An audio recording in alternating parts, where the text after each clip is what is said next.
할렐루야. 이 시간 우리 함께 하신 우리 모든 성도 여러분들에게 하나님께서 성전 사무사 그 성전의 주인 되시며 그렇게 그 성전에서 우리를 기뻐 받으시며 우리를 주관하시는 그런 삶을 누리는 저와 여러분 되시기를 주의 이름으로 축원드립니다. 여러분, 예수님 시대의 이 성전은 세 번째 성전입니다. 이스라엘 역사상 성전이 총 3번 지어졌습니다. 첫 번째는 솔로몬이 지었고 그 솔로몬 성전은 바벨론에 의해서 돌 하나 남기지 아니하고 다 무너졌습니다. 두 번째는 포로로 끌려갔던 이들 가운데 그 후손들이 예루살렘으로 돌아와 지도자였던 수룹바벨에 의해서 지어졌는데 수룹바벨 성전이라고 부르고 이후 헤롯에 의해서 개축이 됩니다. 그리고 그 개축된 성전이 바로 세 번째 성전, 예수님 시대의 성전이고 우리가 헤롯 성전이라고 부릅니다. 그런데 솔로몬 성전과 수룹바벨 성전은 하나님께서 말씀하신 대로 지어졌습니다. 그리고 그 구조는 정말 간단합니다. 먼저 번제단이 있죠. 이 번제단은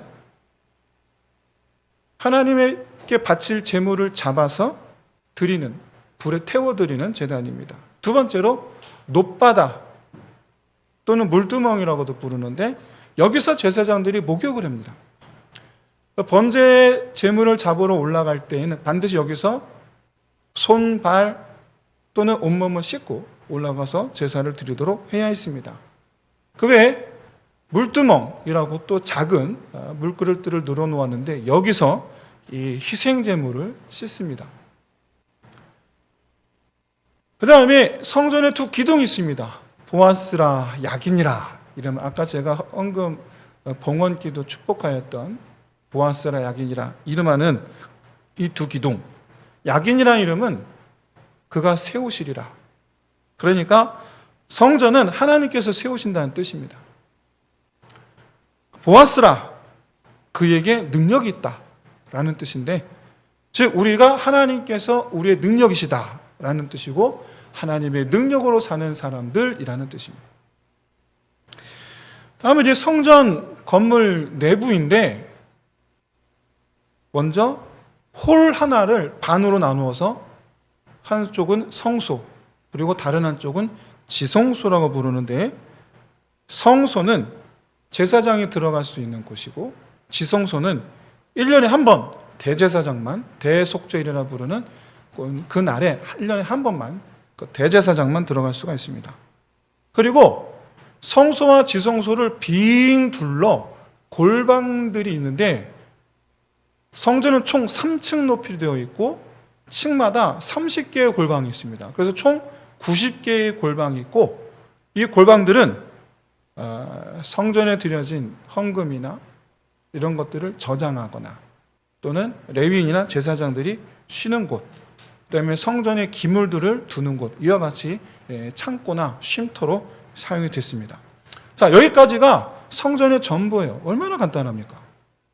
그렇죠? 그렇게 어렵지 않아요. 정말 간단하게 생겼어요. 이제 예수님 시대 헤롯 성전을 한번 보겠습니다. 솔로몬 성전에 비하면 정말 엄청나게 커졌죠. 이 중에서 표시된 곳은 이방인의 뜰이라고 부릅니다. 이곳은 소위 말하는 성전을 구경하러 오기 위한 구경꾼들, 관광객들을 위한 곳이라고 이해하시면 됩니다. 그렇기 때문에 이방인의 뜰은 예배하는 처소가 아니에요. 더더군다나 이 관광객들을 대상으로 하는 잡상인들이 또한 모여 있습니다. 그래서 저 이방인의 뜰은 원래가 장사하는 사람들이 많아요. 원래가. 다음으로 보시는 것은 여인의 뜰 뜰이라는 곳으로서 이스라엘의 여자들은 여기까지만 들어올 수 있어요. 안으로 못 들어가요. 그리고 소위 말하는 기도 처소가 바로 여기입니다. 아기 예수님께서 안나가 안아들고 기도하던 곳이 바로 여인의 뜰이죠. 여기에요. 다음으로 이스라엘의 뜰이라고 되어 있는데 남자들이 들어갈 수 있는 곳이고, 보시면 되게 좁은 회랑이에요. 옥상도 있고 안에 실내도 있고, 저기가 남자들이 기도하는 초소입니다. 저곳이. 다음은 제사장의 뜰이라고 부르는 곳으로서 여기서 이제 제사가 이루어지는 것이죠. 참고로 솔로몬 성전은, 그리고 스룹바벨 성전은 여인의 뜰, 이스라엘의 뜰, 제사장의 뜰 따로 존재하지 않았죠. 없었던 걸 만든 거예요, 헤롯이. 왜? 이유가 뭐냐? 철저하게 구역을 나눠서 소위 말하는 자격을 부여한 거예요. 특권의식을 누리게. 헤롯의 예선 조치로 말미암아 종교 지도자들은 저 제사장의 뜰에 들어갈 수 있죠. 특권의식을 갖게 되죠. 우린 다르다.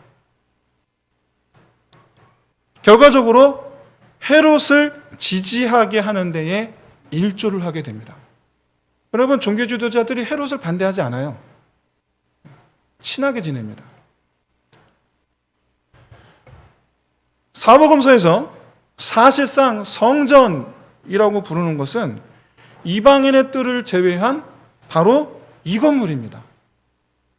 여인의 뜰 포함한. 그럼 이방인의 뜰은 왜 성전이 아니냐? 아까도 말씀드렸다시피 그곳은 예배 드리는 곳이 아니에요. 거기서 기도하는 사람 아무도 없어요. 이렇게 솔로몬 성전과 헤롯 성전을 비교해보면, 다음 장 넘겨주세요. 비교해보시면 헤롯 성전에서 사실상 이 출애굽기 26장에서 말씀하시는 대로 지은 부분은 다음 장이에요. 이 부분밖에 없는 거예요. 딱 솔로몬 성전과 헤롯 성전의 그 일부가 똑같죠. 여기만 엄밀히 말하면 성경에서 말씀하신 성전인 거예요. 나머지는 다 유대인들, 그러니까 종교 지도자들의 환심을 사기 위한 증축에 불과해요. 본인이 에돔 사람이니까 자기 지지 기반이 없잖아요. 그러니까 이 이스라엘의 유다의 리더 그룹을 자기 편 삼아야 되겠던 거예요. 그래서 성전을 저렇게 아주 크게 중축했던 거예요. 그런데 문제가 있죠. 예수님께서 쫓아내신 장사꾼들은 어디에 있었던 장사꾼들일까요?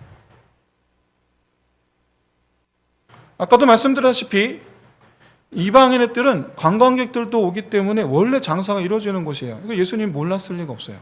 알고 계셨어요. 그러니까 이제 와서 새삼스럽게 그 장사꾼들을 쫓아내신다? 말이 안 되죠. 예수님은 장사꾼들을 쫓아냈을 때 이렇게 말씀하셨어요. 내 아버지의 집으로, 넘겨주세요. 한 번 더. 내 아버지의 집으로 장사하는 집을 만들지 말라. 내 아버지의 집이라고 하셨어요.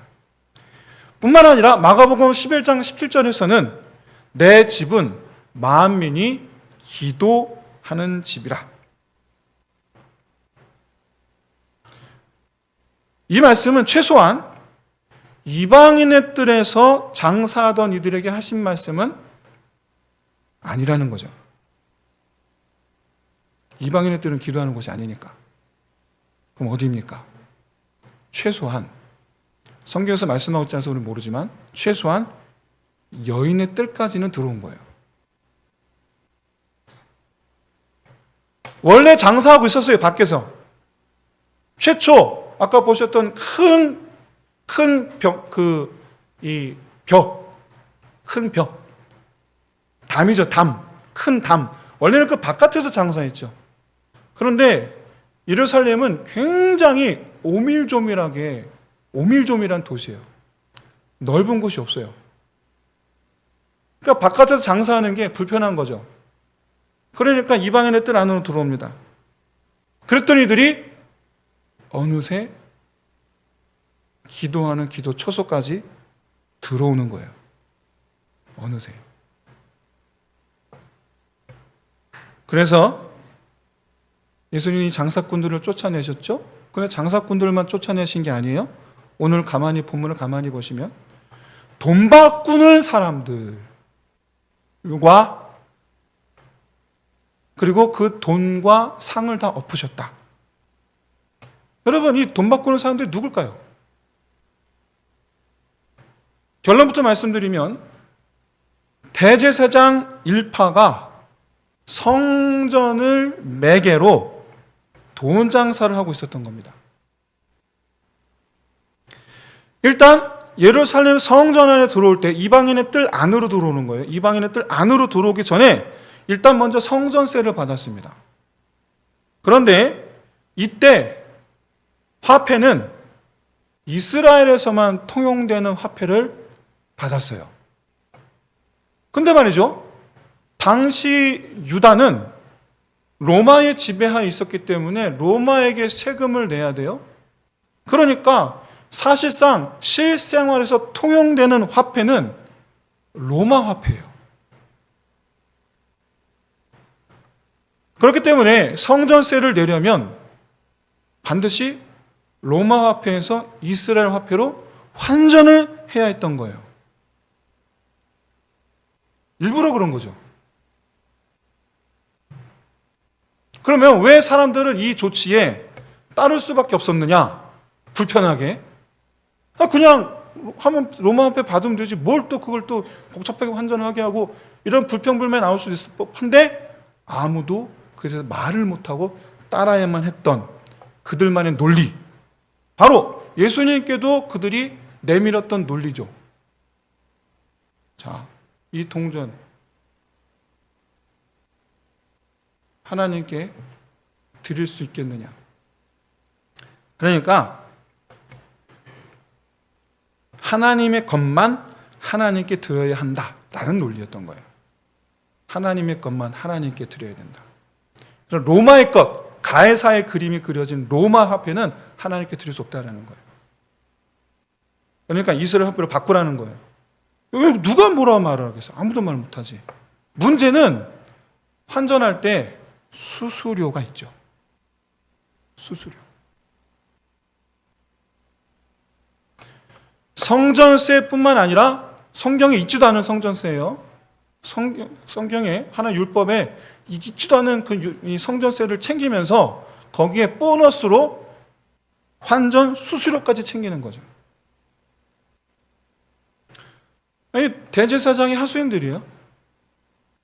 그러면 예수님께서 이 장사꾼과 이 돈놀이하는 이 대제사장 일파를 성전 밖으로 쫓아내신 이유가 뭘까요? 아니, 쫓아내신 그 의미가 뭘까요? 그러면 사복음서는 제가 계속 말씀드리지만 시간 순으로 기록하지 않습니다. 뒤섞여 있어요. 마치 우리가 대학교 다닐 때 도서관에서 이 책 저 책 가져와서 자료들을 모아다가 우리가 원하는 내가 계획한 이 주제, 흐름대로 자료들을 가져오듯이 그렇게 이 저자들은 자기들의 그 기억 속에 자기들의 그 체험한 것들을 자기들이 말하고자 하는 주제를 따라서 다시 나열하는 거예요. 그러면 요한은 앞서 어떤 내용이 있었습니까? 물이 포도주가 되는 사건이 있었죠. 그리고 곧바로 이 성전 청결 사건을 기록합니다. 이 두 사건은 서로 연관성이 없어요. 그리고 이어져 있는 시간의 흐름에 이어져 있는 사건도 아니에요. 그럼에도 불구하고 요한이 이어서 말씀하고 있어요. 뭐죠? 두 사건에는 하나의 주제가 있다는 거죠. 물의 포도주가 된 메시지는 뭡니까?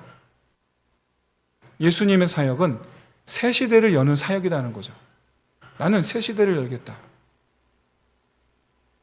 물이 포도주가 되기 하는 변화시키는 사역이다. 우리를 변화시키는 사역이라는 거예요. 그러고 나서 제일 처음으로 소개하는 사건이 성전 청결 사건입니다.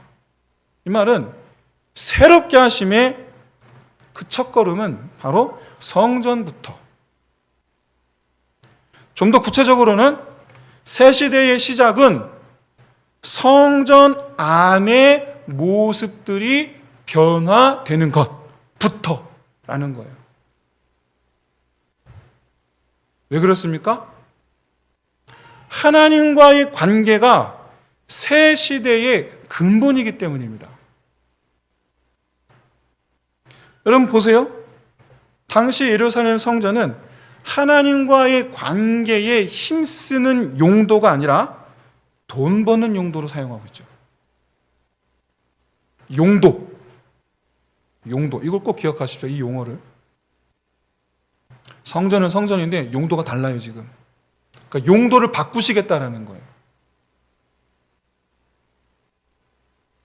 하지만 예수님께서 원하시는 새 시대는, 이루고자 하시는 새 시대는 성전의 용도는 하나님을 존경하고 예배드리며 하나님은 그곳에서 들으시고 응답하사 하나님 백성들을 다스리시고 통치하심으로 그 나라가, 인생이, 삶이 하나님의 뜻과 하나님의 성품과 하나님의 넘치는 은혜가, 하나님의 은혜가 넘치는 그런 시대가 되는 것. 이게 예수님의 목표인데 왜 성전 어찌 가만둘 수 있겠어요? 그러면 여러분 오늘날 성전은 어디입니까? 이 교회인가요? 하나님께서 거하시는 곳은 바로 우리 자신인 줄로 믿습니다. 사랑하는 성도 여러분, 여러분들께서도 새로운 세상, 새로운 시대, 새로운 삶을 여러분 소원하지 않습니까? 그러면 성전 안의 모습을 바꾸시기를 소원합니다. 용도를 바꾸시기를 소원합니다. 오늘 본문에서 일어나는 일을 보십시오. 하나님께 집중해야 하는 곳에서 장사하는 일로 분주합니다. 소위 먹고 사는 문제, 인생의 문제죠. 우리로 하여금 새로운 세상을 맞이하게 하시려는 예수님의 목표의 첫걸음은 하나님의 성전인 우리의 내면의 모습이 세상살이, 인생살이로 분주할 것이 아니라 하나님께로 집중하도록 하시는 것부터입니다. 우리가 주님을 영접하는 순간 우리 안에 들어오신 주님께서 제일 먼저 하시는 일은 그 모든 분주함과 세상 염려와 인생살이로부터 우리를 떼어놓으시는 거예요. 왜냐하면 하나님의 집인 우리의 마음과 생각이 먹고 사는 문제, 인생의 문제에 매달려 있는 한 우리가 그토록 바라는 하나님의 은혜가 넘치는 새로운 세상은 오지 않기 때문입니다. 너무나 유명한 책이죠. 여러분 한 번쯤 다 보셨을 것 같아요. 로버트 멍어가 쓴 내 마음 그리스도의 집. 짧아요. 예수님께서 그 내용을 보시면 예수님께서 한 사람의 마음에 찾아오셔서 그 한 사람을 성전 삼으시는 그런 과정을 잘 묘사하고 있는데, 이 책에서 주님께서 이 사람의 마음에 찾아오시사 그 마음을 청소하시고 그 다음에 하나님께 이 사람이 맡기고 한 이 내용들을 소개하면, 첫 번째, 먼저 깨끗하지 않은 생각들을 주님께서 치우시고, 두 번째, 돈, 학위, 주식, 명성과 같은 평소에 내가 많이 먹기를 바라는 그런 세상 욕심들을 치우시고 주님과의 만남보다 더 많은 세상과의 약속들을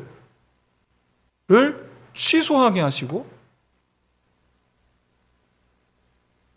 내가 일하는 회사 일 그런 것들을 하나님께 맡기게 하시고 그다음에 내가 즐겼던 세상 즐거움 그런 것들을 정리하게 하시고 다른 이들을 향한 진정한 사랑의 마음, 단지 육체를 탐하는 마음이 아니라 진정으로 그 심령을 사랑하는 마음, 그 사랑의 마음을 이끌어 주시고 가장 중요한 거죠. 누군가가 알면 정말 수치스러워 죽고 싶을 정도로 수치스러울 그런 죄들을 깨끗하게 치워주시고 그래서 이 책의 끝에 결론이 뭐냐? 예수님께서 찾아오셔서 그렇게 깨끗하게 해주심을 체험한 이 주인공이 예수님에게 다음과 같이 제안합니다. 주님, 제 마음의 집을 주님께서 전적으로 책임져 주옵소서. 저는 단지 심부름꾼이 되겠습니다. 이 사람의 인생살이는 이때부터 본격적으로 바뀌기 시작하게 될 줄로 믿습니다.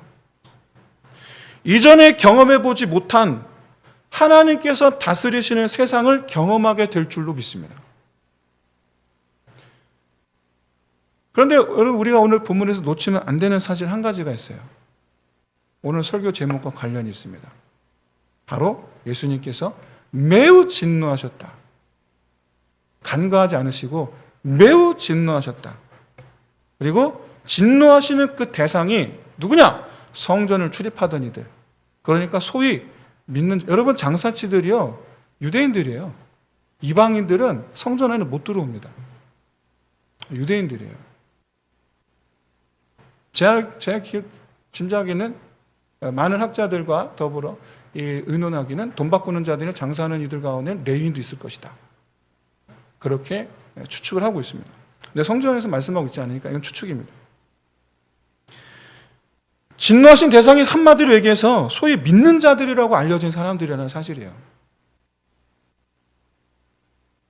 특히 여러분 예수님께서 채찍을 들고 다 때려 부수시는 이 장면 여러분 굉장히 낯설지 않습니까? 우리가 알기로 예수님은 사랑의 하나님이신데 근데 예수님이 노끈을 들고 짐승들을 때리고 발로 차서 상을 뒤엎어버리시고 대부분의 설교자들이나 교사들이 이 장면을 최대한 예수님의 모습을 점잖게 포장하려고 애를 쓰는데 근데 여러분 채찍을 휘두르면서 사람들에게 욕을 하면서 상을 다 때려 부수는 이 모습이 여러분 사랑이 많으신 분인의 모습이다라고 여러분 누가 생각할 수 있겠어요? 아니죠. 여러분 이 모습, 이 장면의 핵심은 장사하는 이들의 형편을 예수님께서 전혀 고려하지 않으신다라는 거예요. 전혀 고려하지 아니하시고 오히려 진노하시며 성전, 그러니까 아버지의 집에서 다른 말로 하나님의 나라에서 다 내쫓으셨다라는 사실이에요. 이 장면의 예수님의 모습은 심판주의입니다. 심판하시는 분. 그런데 그 심판하신 대상이 누구냐? 이게 중요한 거죠. 이게 우리를 불편하게 하죠. 주님께서 다시 오시는 그날은 모든 사람의 운명이 예수님의 입술에 달려있는 줄로 믿습니다. 하나님의 보좌 우편에 앉으신 예수님께서 뭐라 말씀하시는가에 달려있어요. 이때 주님께서 보시고 판단하실 주님의 기준은 우리의 형편이 아니에요. 인정에 근거하여 판결하지 않으세요. 오직 한 가지 기준, 그건 바로 주님을 주인으로 섬겼느냐, 이거예요. 여러분, 이 진실을 모를 땐 우린 마음이 편안합니다. 하지만 반대로 알게 되는 순간 우리는 굉장히 불편해지죠. 어떤 사람이 그럴까요? 예수님을 믿는다고 하지만 실제적으로는 예수님을 아는 정도에 멈추어 있는 이들. 여러분, 예수님을 믿는다라는 건 예수님과 특별한 관계가 된다라는 걸 의미합니다. 그러니까 예수님과 특별한 관계를 갖지 않는 이들. 그럼 여러분, 예수님과 우리가 왜 특별한 관계를 가져야 됩니까? 왜냐하면 나를 위해 죽어주셨으니까. 나를 위해 죽어주셨으니까.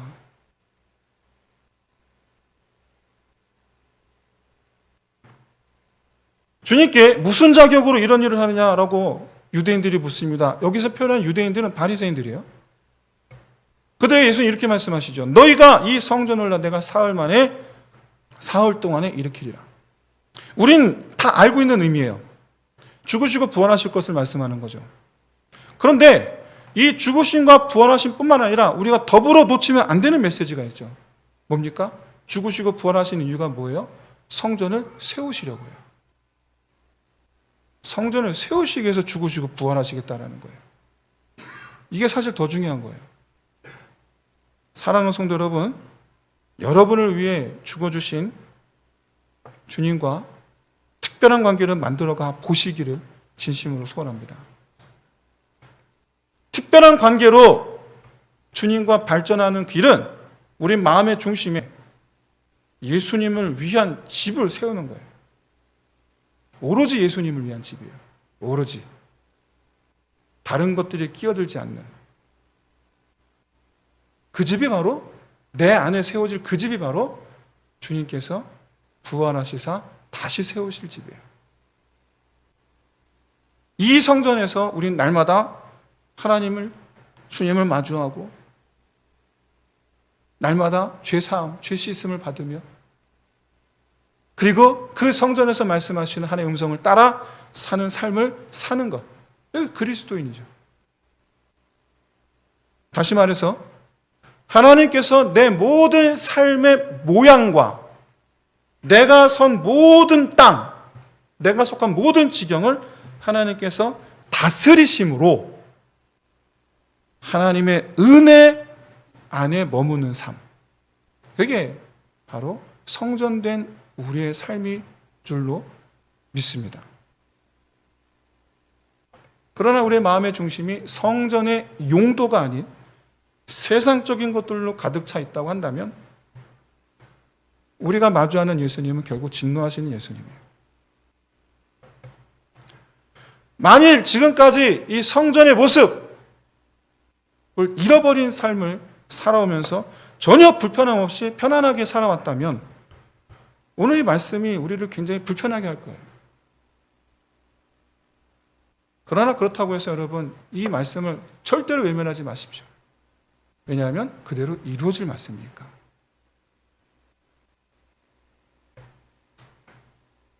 무엇보다 요한이 정말 우리에게 하고 싶은 말은, 이 말씀을 통해서, 이 본문을 통해서 우리에게 정말 하고 싶은 말은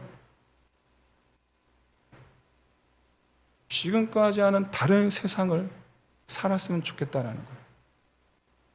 이를 위해서 내가 그렇게 해주겠다라는 거예요. 누가?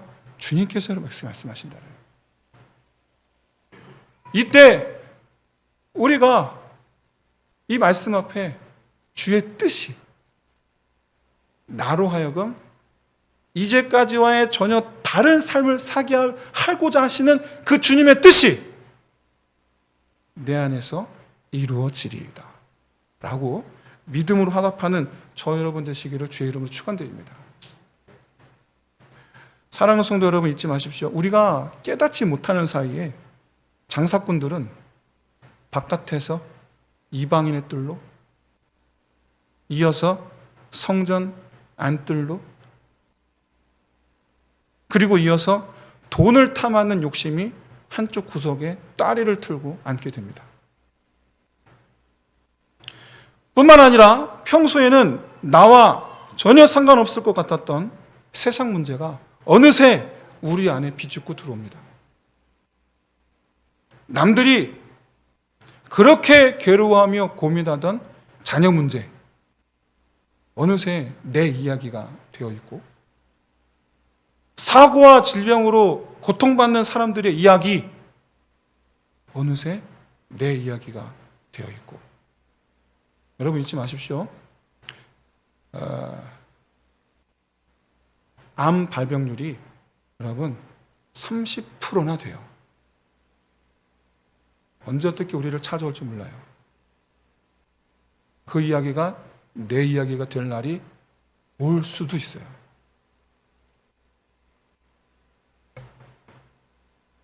사회에서 겪는 인간관계의 문제, 그로 말미암은 고통, 어느새 내 이야기가 되어 있는 거예요. 내 안을 가득 채우는 거, 이런 것들이. 여러분 그때 여러분 꼭 기억하시기 바랍니다. 솔로몬이 성전을 건축한 후에 하나님께 이렇게 기도하죠. 이곳에서 나의 기도를 들어주옵소서. 그런데 그렇게 기도했을 때 하나님께서 이렇게 말씀하셨습니다.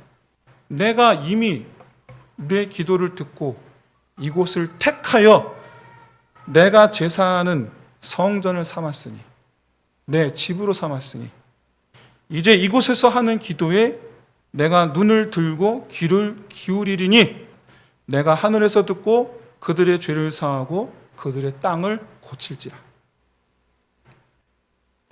인생의 문제들로 우리 중심이 가득할 때, 그런 것들을 우리 안에서 바깥으로 끄집어내고 나는 그저 오직 하나님을 예배하며 하나님께 기도하며 하나님과 동행하는 저와 여러분 되시기를 진심으로 소원합니다.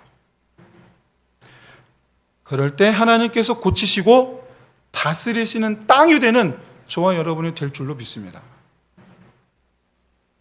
그것이 주님께서 내 삶의 주인이 되시사 주님께서 고치시고 새롭게 하시는 삶이 되는 줄로 믿습니다. 사랑하는 성도 여러분, 이렇게 우리를 지금까지와는 전혀 다른 세상으로 우리를 인도하시는 이 하나님의 인도하심에 여러분 기꺼이 우리 자신을 내어드리기를 다짐하는 이 시간 되기를 진심으로 소원합니다. 우리를 성전 삼으신 하나님, 내 안에 성전된 내 마음의 그 중심의 용도를 온전히 그리스도께서, 우리 주님께서 자기 집 삼으시고 그렇게 우리를 받으시며 우리를 주관하시는 그런 온전한 성전의 모습이 되는 저 여러분 되시기를 주의 이름으로 축원드립니다. 우리 함께 이 시간 우리 찬양하며 오늘 말씀 붙잡고 우리 함께 기도합시다. 주의 움직이는 교회, 이곳은 주님을 위한 자리.